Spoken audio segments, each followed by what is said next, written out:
Guys welcome back to my channel. So एक गोष्ट सांगायची आहे. काल मी एक ब्लॉग घेतला होता. सो तो मी यूट्यूबला अपलोड केलेला आहे. सो त्याच्याबद्दल मला खूप सारे कमेंट्स आलेत की ताई काय असं तू काय सांगणार 1 तारखेला, कुठली गोष्ट आहे. मला कॉल मेसेजेस किंवा पर्सनली पण मेसेजेस यायला लागले त्या गोष्टीचे की ताई असं काय इम्पॉर्टंट आहे तू 1 तारखेला सांगणार आहे. सो हाय ती गोष्ट थोडं सस्पेन्सच राहू द्या. मी सांगितले मी सांगते म्हणून तुम्हाला सगळ्यांपर्यंत शेअर करणार आहे. मी मागं पण बोलले होते की मी त्याचा ब्लॉग घेईल. ब्लॉगमध्ये सगळं स्पष्ट तुम्हाला त्या ब्लॉगमध्ये दिसून जाईल की तो ब्लॉग कशासाठी घेतला होता, का घेतला होता. कुठलं तरी कारण असतं थोडंसं तरी ते आहे. थोडंसं ठेवायचंय मला सस्पेन्स. It's okay. तुम्ही असं त्या गोष्टीचा इश्यू नाही करू शकत त्या गोष्टीला. आणि प्रत्येक वेळेस आपलीच गोष्ट सांगायचं म्हणलं ना तर कसं असतं, माणसाला कुठेतरी सरप्राईज पण असतं. कुठली गुड न्यूज असेल किंवा बॅड न्यूज असेल तर तुमच्यासोबत मी शेअर करेलच. सो तुम्ही एवढं त्या ह्याच्यामध्ये डीपमध्ये जाऊ नका. ऍक्च्युली मी पण थोडंसं असतंच माणसाला थोडीशी भीती किंवा टेन्शन, काही असू दे ती XYZ, माझी पर्सनल असू दे किंवा कुठलीही गोष्ट असू दे.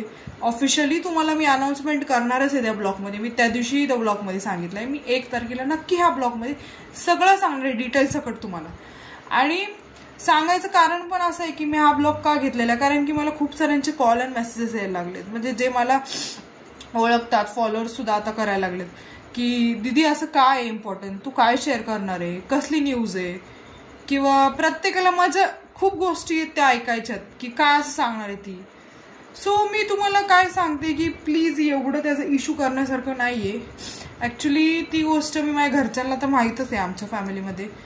सो मी मागंही सांगितलं मी तो ब्लॉग येईल त्या ब्लॉगमध्ये इतकं डिस्कस होईल ना की तेव्हा तुम्ही बघा, तेव्हा मग तुम्ही मला कमेंट करा, कमेंटद्वारे विचारा की काय इम्पॉर्टंट होतं, हे असं होतं, ह्यात काय चुकीचं आहे किंवा कशामुळे झालं, हे कशी काय चूक झाली किंवा बाय मिस्टेकली झालं किंवा झालं. It's okay. तो ठीक आहे, तो पार्ट आहे. त्या पार्टमध्ये मी ते बोलणार पण आहे.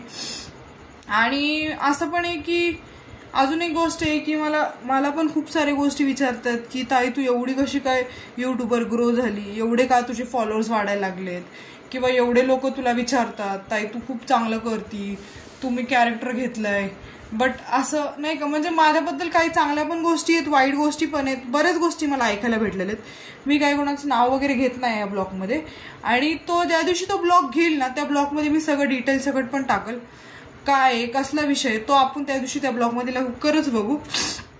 जाऊ दे, थोडा दिवस आहे, जर थोड्या दिवस सस्पेन्स काढा.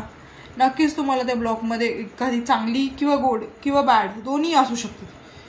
होपफुली असं समजा गुडच न्यूज असू द्या, बॅड न्यूज नाहीच भेटणार आहे. सो लवकरच आपण ती अनाउन्समेंट करूही. सो सध्याला मीच खूप टेन्शनमध्ये आहे ती गोष्ट सांगायला तुम्हाला की इतक्यात तर मी नाही सांगणार आहे. मी ऍक्च्युली सस्पेन्स म्हणजे काहीतरी सरप्राईज पण असतं सगळ्याला. सो थोडंसं पेशन्स असू द्या तुमच्यासोबत पण.